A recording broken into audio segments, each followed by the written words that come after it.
yeah. I mean, you got to understand, when I got to Burgundy, I didn't know anything about Burgundy.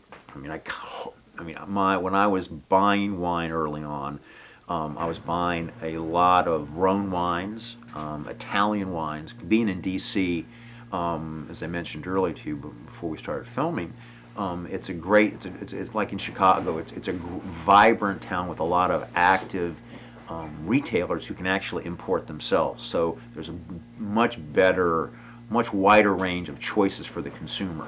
So with that in mind, and in the late 80s, you had a lot of interesting new wines coming in from a new generation of winemakers in Spain. At that point, it really was more Italy and France, and later on it was Spain, but then you also saw interesting things coming from California and the like.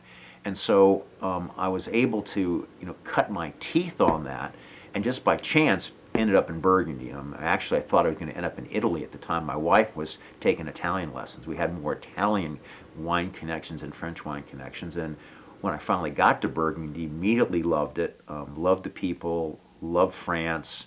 My kids were happy. That was probably that was the key thing. My wife and I had said that, if the kids are unhappy, we'll go home in a year.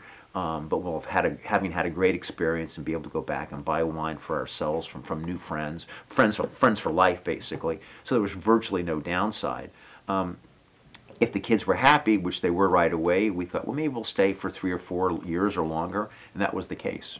So it was, as in anything, when you have, as a family, my wife and I, we were united on, we're doing this together for our family, and we'll see what happens. And if it works out, great. If it doesn't, we can always go back to the States.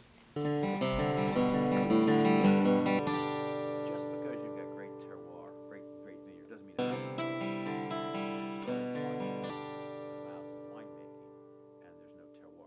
The terroir gets obscured, gets lost because